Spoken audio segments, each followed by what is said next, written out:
Hello dear. तो जितने भी फर्स्ट ईयर के मेरे डियर हैं, चाहे आपका एग्ज़ाम हो चुका है या आगे होने वाला है किसी दूसरे स्टेट में, तो आपके लिए यह प्रश्न जो आज हम सोल्यूशन करने वाले हैं काफ़ी बेहतर होने वाला है। यह बिहार नर्सिंग रजिस्ट्रेशन काउंसिल के द्वारा हो रहे जीएनएम फर्स्ट ईयर के एग्ज़ाम में जो आपके मैं बता दूं 14 अगस्त को एग्ज़ाम हुआ है, उसमें जो है पूछा गया है। फंडामेंटल ऑफ नर्सिंग का है। यह सेशन 2022 से 23 के लिए जीएनएम फर्स्ट ईयर का अभी एग्ज़ाम चल रहा है, मेन एग्ज़ाम है। तो चलिए हम लोग जो है इसको देखते हैं कौन कौन क्वेश्चन फंडामेंटल में पूछा गया है।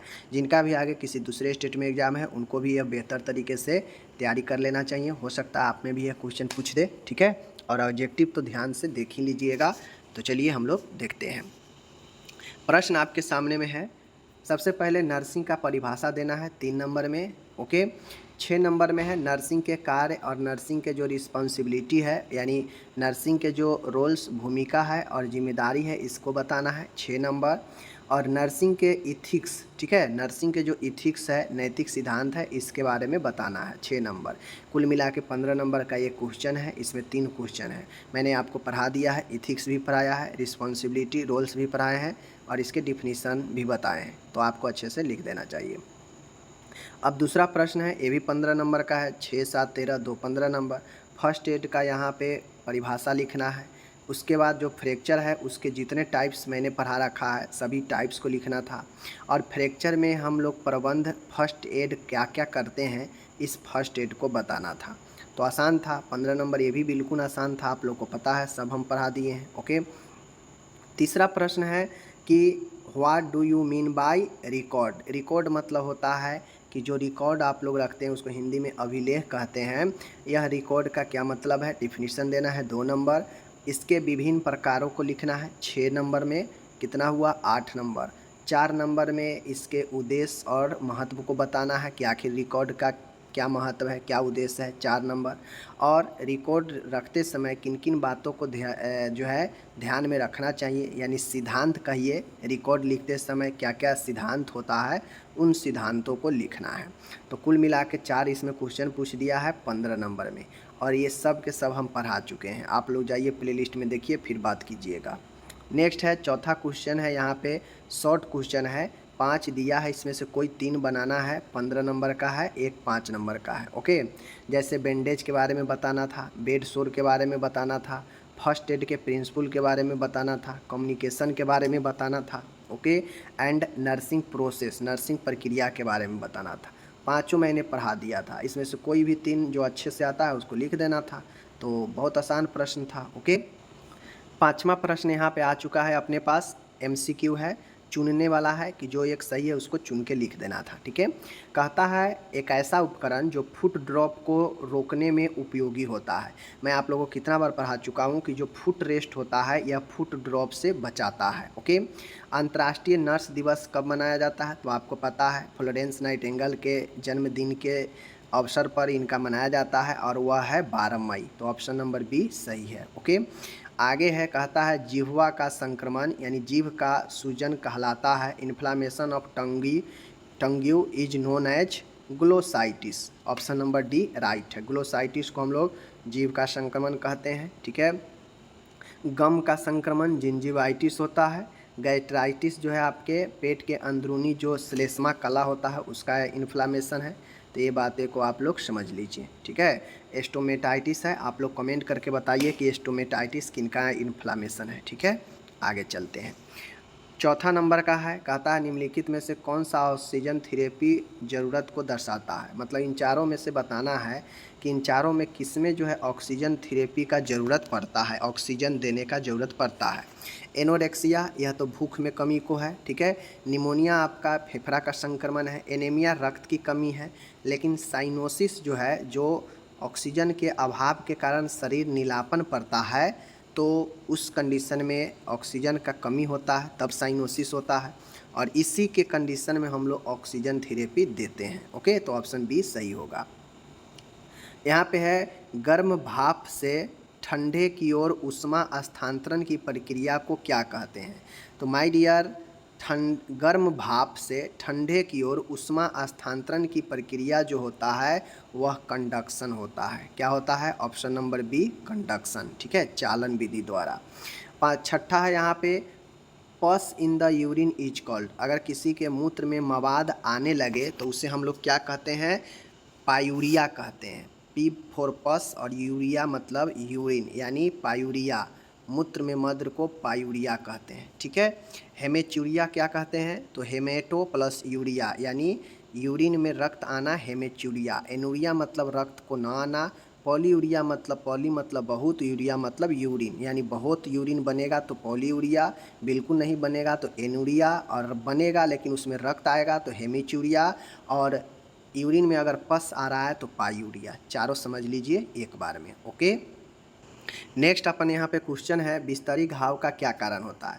अब आपको बताना है, जो लोग पढ़े होंगे अच्छे से थ्योरी पार्ट बिस्तरी घाव का, उनको पता है कि बिस्तरी घाव फ्रिक्शन से भी होता है, घर्षण से भी, दबाव पड़ने से भी और नमी से भी। कारण में सब आपको बताया गया है, इसलिए ऑप्शन सब सही हो जाएगा। आपको मैंने ये भी पढ़ाया है एचएस के मतलब होरा सोमनी होता है, और होरा सोमनी का मतलब होता है सोते समय दवाई को लेना। तो option number C bedtime is the right answer, HS का मीनिंग, ठीक है। नौमा है यहाँ पे दर्द से निवारण पाने वाली दवा क्या कहलाता है। तो आपको मैं कितना बार बता चुका हूँ, दर्द से राहत दिलाने वाली दवा एनाल्जेसिक, एंटीपायरेटिक बुखार से राहत दिलाने वाली, एंटीबायोटिक संक्रमण रोधी दवाई होता है प्रतिजैविक, ठीक है, और एनेस्थेटिक दवाई होती है जो सुन्नपन उत्पन्न करता है, बेहोशी लाता है, ठीक है, पता है। दसवां है एनीमा किस आसन में दिया जाता है। तो आपको पता है एनीमा जो है आपके लेफ्ट लेटरल पोजीशन में दिया जाता है, ठीक है। तो आपको ये सब पोजीशन के बारे में मैंने खुल के बताया है। तो ये 10 में कोई ऐसा जान परान नहीं था, करने वाले बिल्कुल 10 में 10 किए होंगे, ओके।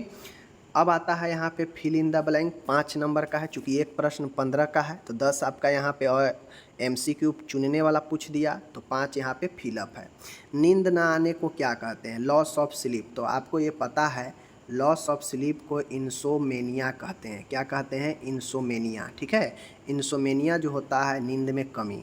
नाक से रक्तस्राव होना, nose bleeding is called epistaxis, ठीक है, इज कॉल्ड एपिस्टैक्सिस। तो आपको मैं ये भी पढ़ा दिया हूँ एपिस्टैक्सिस। रक्तचाप नापने वाले यंत्र को क्या कहते हैं, एस्फेग्नोमैनोमीटर कहते हैं, एस्फेग्नोमैनोमीटर कहते हैं, पता है। तो ये तीसरा में हो जाएगा, इतना आसान क्वेश्चन। कहता है मृत्यु के बाद शरीर में होने वाले अकरण यानी करापन को क्या कहते हैं। देखते होइएगा जैसे जैसे बॉडी को आप मृत्यु के बाद जैसे जैसे समय होते जाता है, बॉडी उतना ज़्यादा जो है हार्डनेस करापन होते जाता है, ठीक है। इसलिए सही पोजीशन दिया जाता है मृत्यु के बाद, ताकि पेशेंट मृत शरीर जिस पोजीशन में रहे उस पोजीशन में सही से रहे। क्योंकि अगर इधर पैर कर देंगे उधर हाथ कर देंगे तो क्या होगा, जिधर आप पैर हाथ कर देंगे उसी साइड में जो है उसका हाथ पैर करापन हो जाएगा, टाइटनेस हो जाएगा, और फिर जो है उसे मोड़ने में दिक्कत आएगा। तो इस हिसाब से जो है आपको जो स्टिफनिंग होता है बॉडी में डेथ के बाद, वह उसे हम लोग राइगर मोर्टिस कहते हैं। क्या कहते हैं, राइजर मोर्टिस कहते हैं। यह मैं भी कई बार जो है आपको बता चुका हूँ, ठीक है। रेक्टम की जांच में उपयोग आने वाले जो यंत्र होते हैं उसे हम लोग प्रोटोस्कोप कहते हैं। क्या कहते हैं, प्रोटोस्कोप कहते हैं।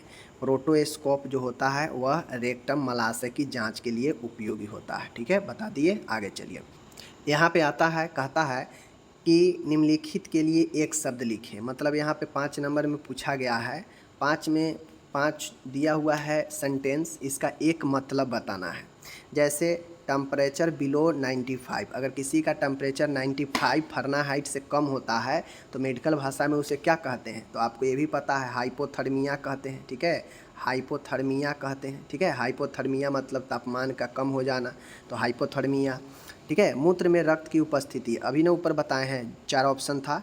मूत्र में रक्त की उपस्थिति को हेमेच्यूरिया कहते हैं, हेमेच्यूरिया कहते हैं, अभी ऊपर मैंने आपको बताया, ठीक है, हेमेच्यूरिया, ओके। मध्य कान का सूजन ओटाइटिस मीडिया, ठीक है, ओटाइटिस मीडिया। सेकेंड ईयर में इसके बारे में आपको डिटेल से पढ़ना है ओटाइटिस मीडिया के बारे में, ठीक है, अभी जान लीजिए। श्वसन पथ में खांसी के साथ खून आना, कहता है coughing of blood from respiratory tract. अगर आप खांस रहे हैं, ठीक है, खांसने में अगर आपका थूक के साथ या कफ के साथ ब्लड आता है तो वह जो है आपके माय डियर उसे हम लोग मेडिकल भाषा में क्या कहते हैं, हेमोप्टाइसिस कहते हैं। क्या कहते हैं, हेमोप्टाइसिस, ठीक है, हेमोप्टाइसिस, हेमोप्टाइसिस कहते हैं, ठीक है, हेमोप्टाइसिस होता है। और अगर उल्टी हुआ और उल्टी में ब्लड आ रहा है तो उसे हेमेटमेसिस कहते हैं। क्या कहते हैं? हेमेटमेसिस कहते हैं, ठीक है। आगे है ब्लैक टेरी स्टूल, यानी काला तार युक्त मल को क्या कहते हैं? तो आपको पता है, मल काला हो, मल तार युक्त काला हो तो उससे हम लोग मेनीला कहते हैं। क्या कहते हैं? मेलिना, ठीक है, मलीना। तो ये जो है आपके हो गया 5 नंबर। ये भी 5 बिल्कुल आसान था, ठीक है, कोई यहाँ पे हार्ड वाला सवाल आता ही नहीं है। अब आता है असली खेला, ठीक है। इसमें बहुत लोग बिना इधर उधर किए पूरा कंप्लीट लिखे ही नहीं होंगे, ठीक है। तेज विद्यार्थी जो है फुल फॉर्म में फंस जाता है, ये मैं रियलिटी बता रहा हूँ, ठीक है। कोई भी स्टूडेंट तेज है ना, 10 गो में 2 गो 3 गो में ज़रूर फंस जाएगा, ठीक है।